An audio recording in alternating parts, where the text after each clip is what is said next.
Has Epiphone surpassed Gibson? Hey everybody, Jace Allen here, further stoking the debate between cheap versus expensive guitars. And on today's episode, we're talking Gibson versus Epiphone, and the possibility that Epiphone has not only caught up to Gibson, but maybe even surpassed them. So back in January, I decided to buy a couple of what I considered expensive guitars. And I know that term can be relative. What I find expensive may not be considered expensive to some people. But anyway, I wanted some more expensive guitars in my collection, so I had a point of reference for when I was comparing budget guitars to more expensive guitars. And one of those was this Gibson SG right here. This is a Gibson SG Standard. It retails for $1,799, made right here in the good old US of A. I was able to get this for a good deal from Alto Music for around $1,400. Great guitar for sure. Only two things I found wrong with it. One, the nitro finish gets sticky when I play it for extended periods of time. I used this guitar at band practice a couple times, and the back of the neck gets this residue like when you use a pencil eraser. It gets that sort of balled up residue. It's almost like a soap scum. I can't really describe it. The other issue is that it had some tuning stability problems. It didn't want to stay in tune, so I changed out the bridge and the tailpiece with a titanium set from Geiger. See the video on my channel. And that seems to have solved the problem. Two very minor issues, no big deal. So then I saw Gibson release the Epiphone SG Standard inspired by Gibson. This retails for $599, made in China. I got this one used off of Reverb, all original with a gig bag for just over $500. So let's check out the specs for both of these guitars. Okay, let's start with the Gibson. This is the SG Standard custom color in TV yellow. So let's check out the specs.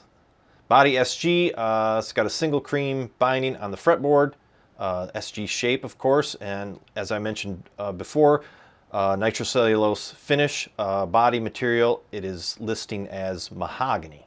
Neck profile just says rounded. Scale length is 24 3/4 inches. Fretboard material is Indian rosewood. We have 22 frets. We have 1.694 nut width. It says Graphtec for the nut material, and neck material again simply says mahogany. Joint glued in, long tenon, set neck. Inlay is acrylic trapezoid. Frets are medium jumbo. Fretboard radius is 12-inch. Hardware finish is chrome. It had the aluminum Nashville Tune-o-matic bridge and stop bar tailpiece, but I replaced that with the Geiger titanium set that I got to review from Geiger. It says Grover automatic tuners with the kidney button, 5-ply black pickguard, adjustable truss rod, 2-ply truss rod cover with the SG logo on it, a cream switch tip. Control knobs are black, top hat with silver reflector, and the switch washer is black. Electronics, neck pickup 490R, bridge pickup 490T, 2-volume, 2-tone, 1/4-inch jack, 3-way selector.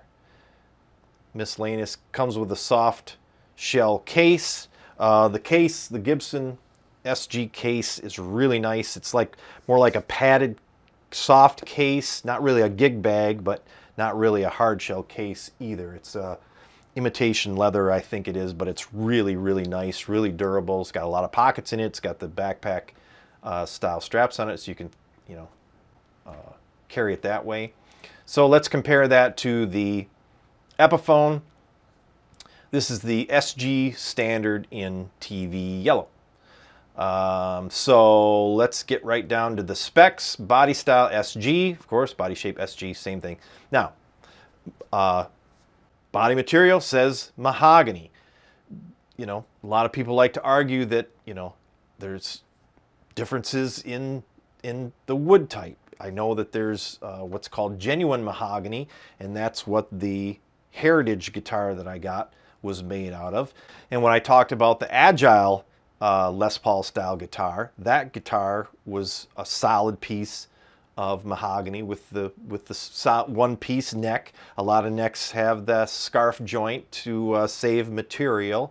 and somebody had argued with me in the comments about the mahoganies of the Agile and the Heritage just aren't, you know, they're two different things. You can call any wood mahogany, you know, that the genuine mahogany in the Heritage is so much better than the quality of the mahogany in the Agile.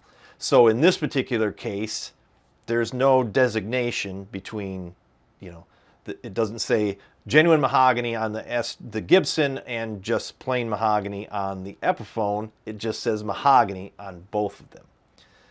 Body finish gloss, single ply fretboard binding. And then now this one says slim taper C for the profile, but we'll talk about necks here in a second, and you're going to find that they're very, very much the same. 24 3/4 inch scale length. Fingerboard material is Indian laurel. The rosewood on the Gibson is a lighter rosewood. I usually lean towards the darker colors. So the Indian laurel fretboard on this Epiphone really, really looks similar to the rosewood on the Gibson. Fingerboard radius, same thing, 12 inches. Neck material, mahogany again. Nut material, Graphtec. Did it say what the nut material was on the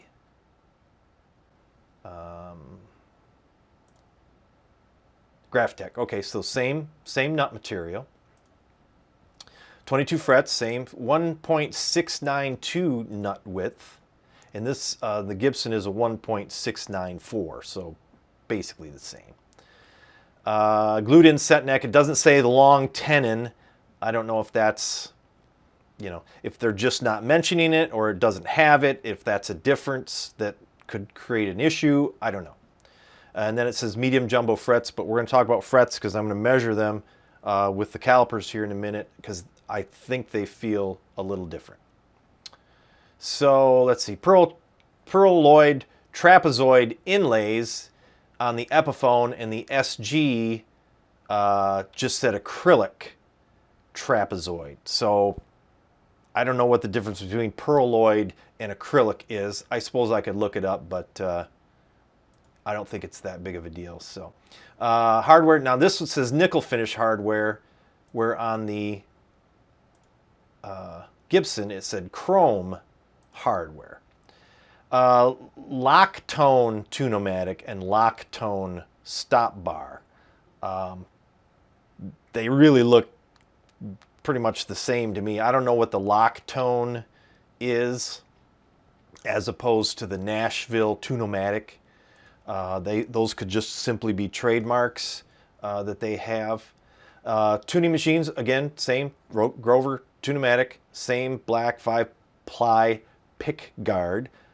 This one says dual action truss rod. Did this one mention truss rod? And the Gibson just says adjustable truss rod on the Gibson. So that's kind of interesting that the Epiphone specifically calls out dual action, which means you can adjust the relief of the neck, you know, to either have a back bow or a under bow, concave bow, whatever. I know there's terminology for all that stuff, but trying to think of it while I'm working on the video here is sometimes my brain doesn't cooperate. So yeah, but anyway, I find that kind of interesting that the Epiphone specifically says dual action and the Gibson just says adjustable.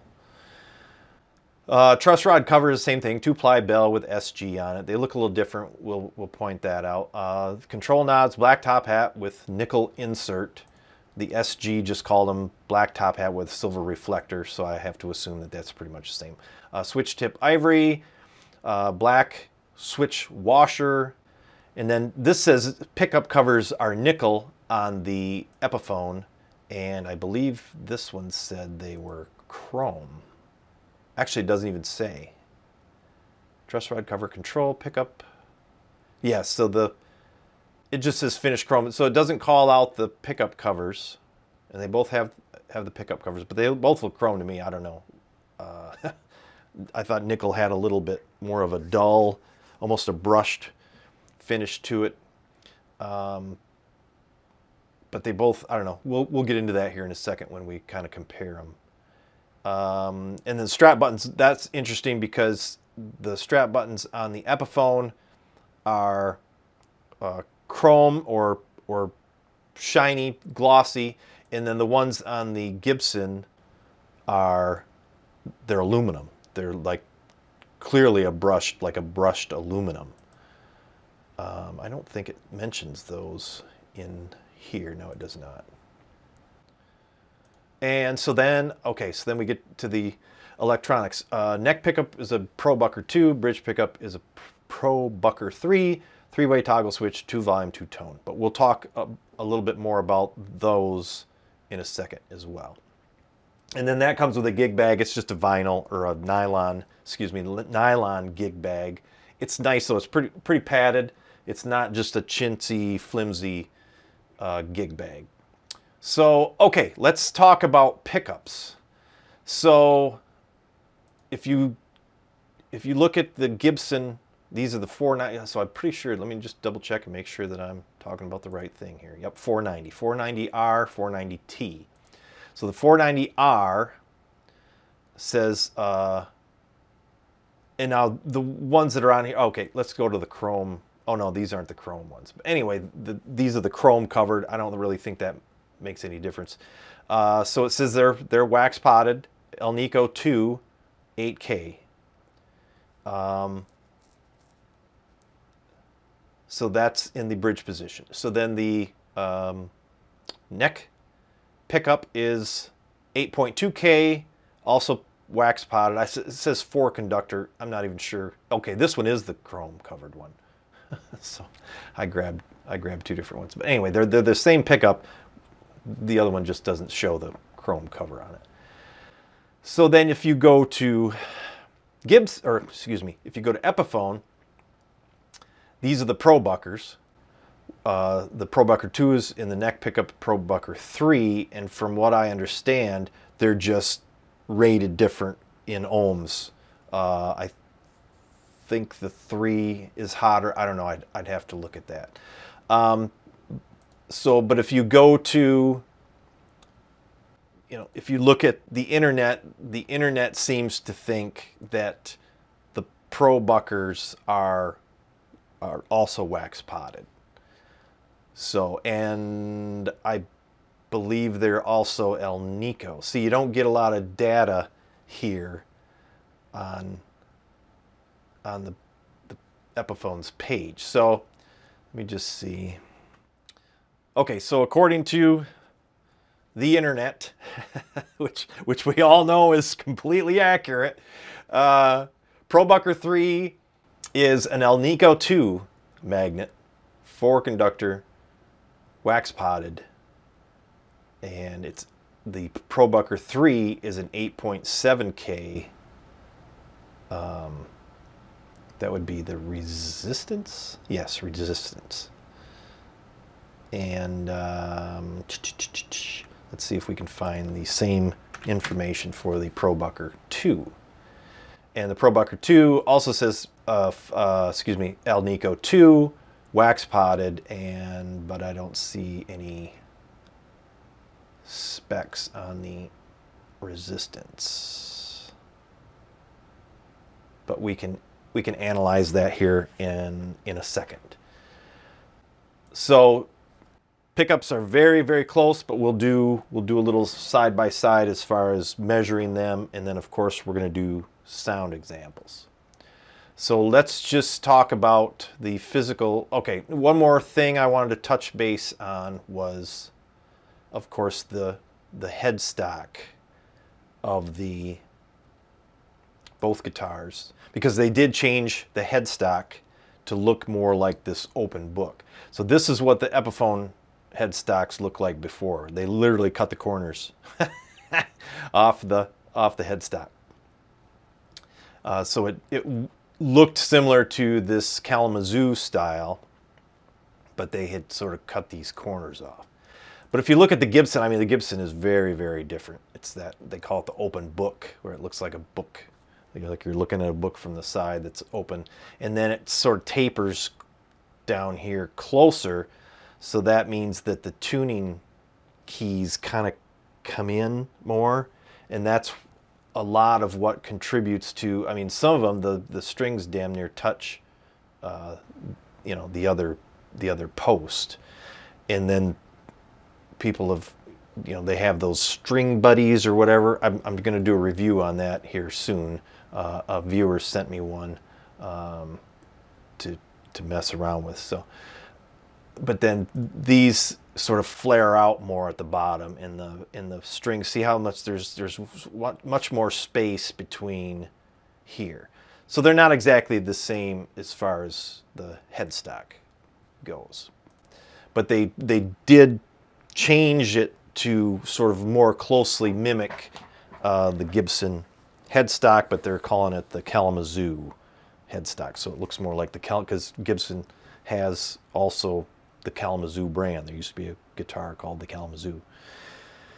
Okay, so let's check these out physically. Okay, so let's start with the Gibson. We'll throw it on the scale real quick.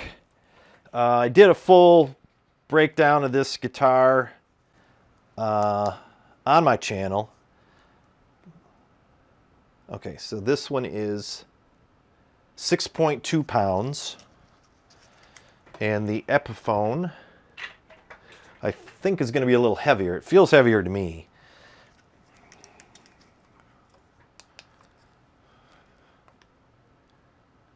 Yep, 6.5.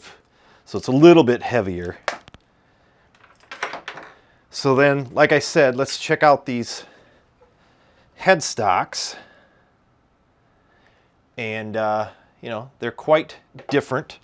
One thing that is pretty different about them is the TV yellow paint job. The Epiphone, obviously, or excuse me, the Gibson, do I have the right one? Yeah, the Gibson is obviously the nitro cellulose finish. And then the Epiphone is, did it say what it was? If it was polyurethane body, just says gloss.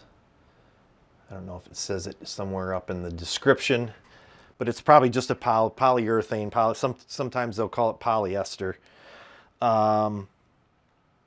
So there you go. So again, this, you know, it says that the pickup covers were nickel and that this stop bar was nickel, but they look chrome to me.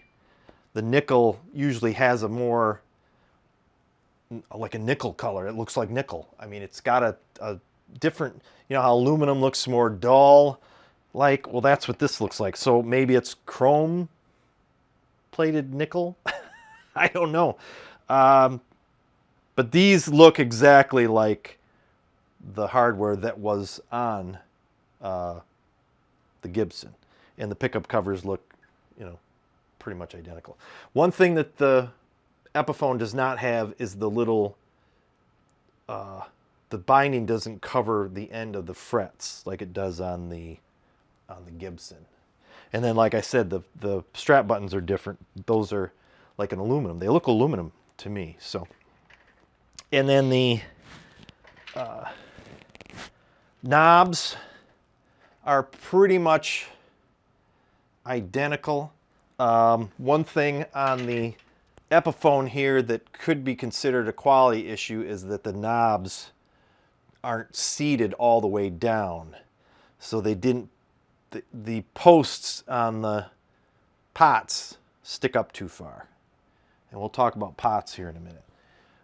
Frets, so let me go up and grab my calipers so we can talk about frets, and then we're going to talk about the neck profile and then some of the details in the body itself. Okay, got the calipers. I did pull the original pieces off. You know, these are the original bridge and stop bar. I think they're made out of aluminum. They really feel light, but they're chrome covered. And if you look at the Epiphone, I mean, they're pretty close. There's some differences. The Epiphone has the little wire that holds the screw in the front, whereas the Gibson bridge does not. And then I guess maybe they are nickel because there's a little difference in color. So these are just polished nickel. So they are nickel, but it doesn't say what material. I mean, I don't know if it's nickel plated, and then, you know, so who knows, but they're pretty close as far as looks go. But aluminum, you know, people talk about hardware. You know, they talk about the cheap guitars won't last. The cheap guitars won't last because the hardware is made of pot metal and all this other stuff. This is aluminum. Aluminum isn't the exactly the strongest material. I don't know what the bridge itself was made out of. Maybe steel. It feels a little heavier. Of course, it's got screws and the saddles in it. So, okay, let's talk about the frets, because they're calling these medium jumbo, and these are 0.087 wide on the Epiphone, and these are 0.088 wide, but they seem taller on the Epiphone, so we'll see if I'm right. I may not be. It may just be my perception. So these are 0.022. Let's try this again. 0.045. These are, I believe these are in inches, by the way. Yes, they are. So let's zero this out and do it again, just to make sure. 0.04. 0.042. So 0.042, we'll call it. 0.042 height on the Epiphone, or the the Gibson. Okay, so then these on the Epiphone, 0.046. So they're just a tad taller. It's funny how we can notice these subtle, that says 0.51.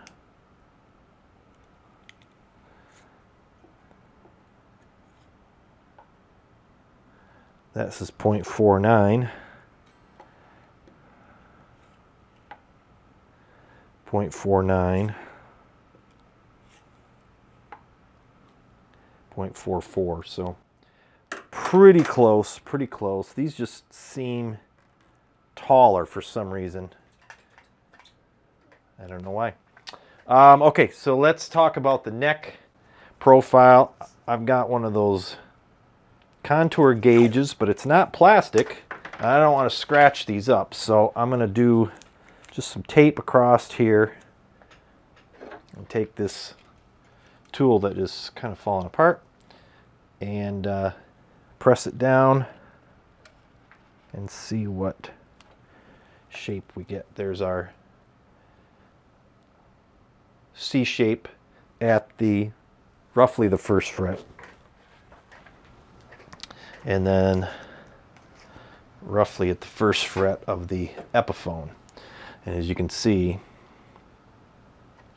they're pretty much, I don't know if you can see it, but they're pretty much the same. It's pretty much the same. So then if we go to the 12th, let's try the 12th fret, right about there. And we'll do this again. We'll press down. So then you get that shape, which is roughly like a D, like a flat D. So it's more of a C shape up here, and then it flattens out to a flatter D shape down at the bottom. And we'll do 12th fret, which is right about there on the Epiphone, or the Gibson rather. And yeah, it's pretty much the same. So the one thing that is different, that makes the two necks feel a little different, is the fretboard thickness. Fretboard thickness on the Gibson is 0.2, and the fretboard thickness on the Epiphone is 0.23. And it looks like it's a little thicker down here too. So that could, you know, that could make the, you know, the Epiphone feel a little chunkier than the Gibson. But by my accounts, it feels the same. So then if you look at the body shapes, let's measure the body first of all. Just, I'm curious about the lower bout. It's about 13 from horn to the bottom is roughly 17. So the lower bout on the Epiphone is 13, 17. This is maybe 16 and a half. Might be a little squattier up and down. Could be just the horn sticks out farther on this. So no, it's the same, 16 and a half. So the body shapes are pretty much the same. Body thickness, I believe, is the same. I guess I could take a measurement of that real quick on the part here that's doesn't have the tapers. 1.375, so 1 3/8 inch. That's a thin body. 1 3/8. This is actually a little bit thicker. So this is 1.47. It's a little bit thicker. So then the other difference is the horns. The horns on the Epiphone are kind of more pointed. This is interesting.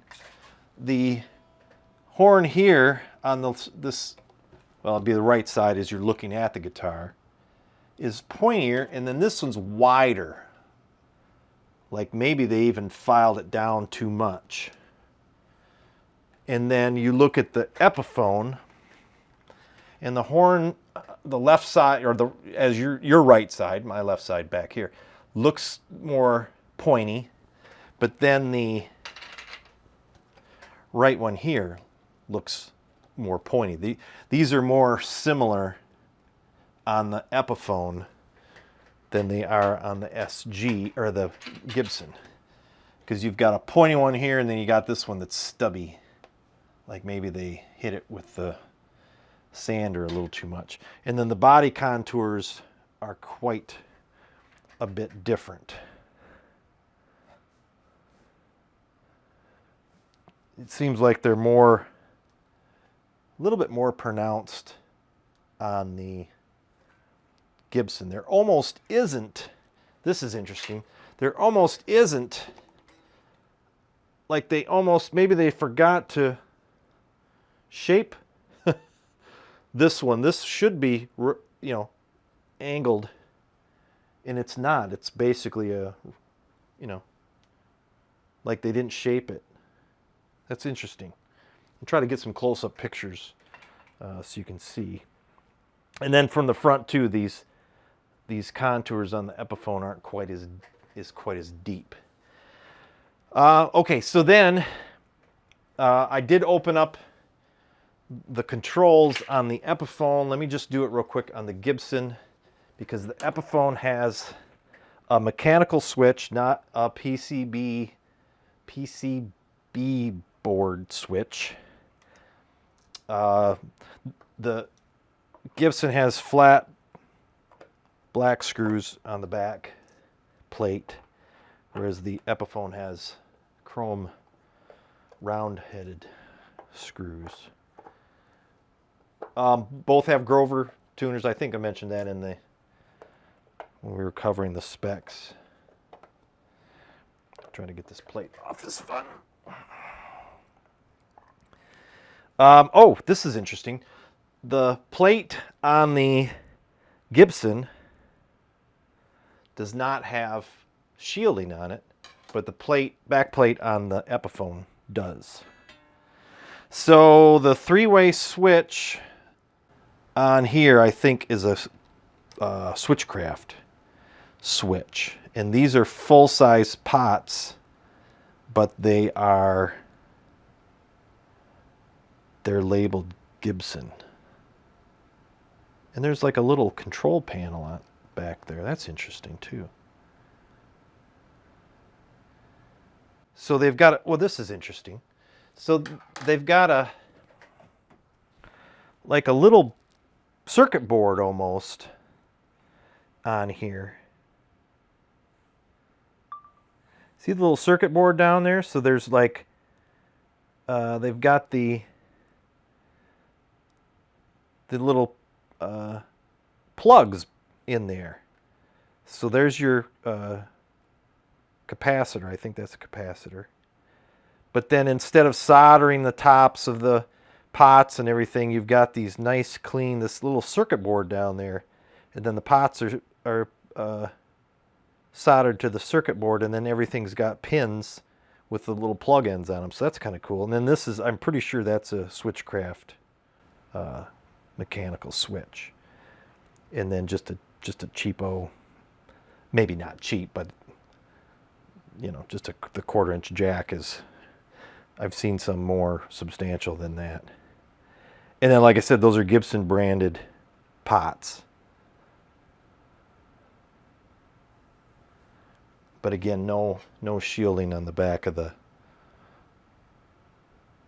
cover. And then see, those are the aluminum strap buttons.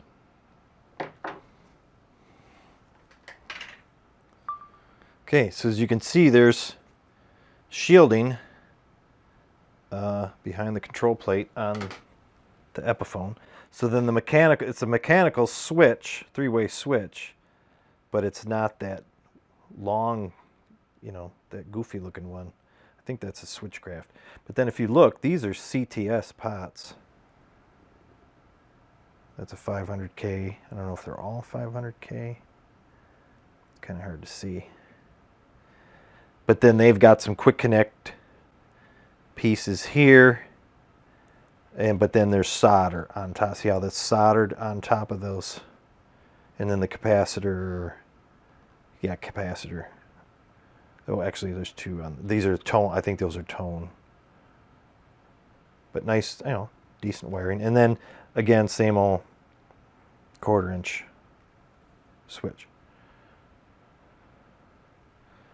So we have a tendency to split hairs over little details like that, like CTS pots, full-size pots, as opposed to dime-size pots and all that good stuff. My Heritage Les Paul style guitar has CTS pots and Switchcraft switch and jack. So here you got a budget, quote-unquote, budget guitar with CTS pots in it. And I don't even think CTS pots are made in the US, so I could be wrong, but I think they used to be, but now they're not. So we get all worked up over where things are made, yet some of the components and Grover tuners, same thing. Those aren't made in the US. So you've got tuners that are made outside the US. You got CTS pots that are potentially made. Of course, the Gibson doesn't have the CTS pots in it. I don't know where they get their pots from, but you know, there's not really anybody in the U.S. that makes pots. There was a Man-Made or something like that, M-A-N-N, that were made, but I don't know if they're still made. I think there's really only one company in the U.S. that makes pots. So okay, there you go. Not sure what else to talk about other than we're going to do some sound examples.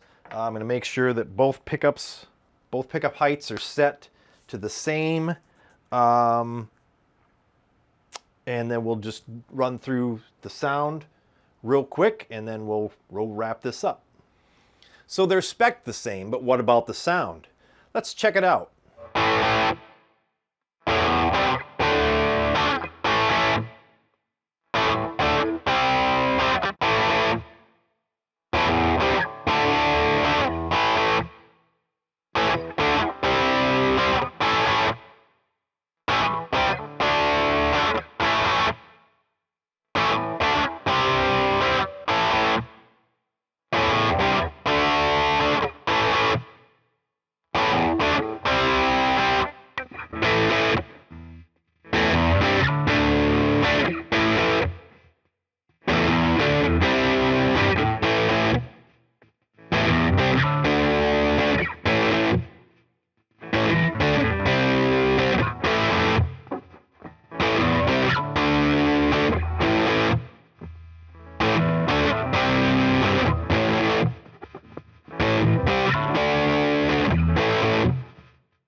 So my question is, at what point does Gibson simply start sticking the Gibson logo on Epiphones made in China?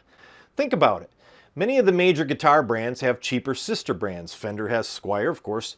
Gibson has Epiphone. Paul Reed Smith also produces cheaper versions with the SE labeled, also called Student Edition.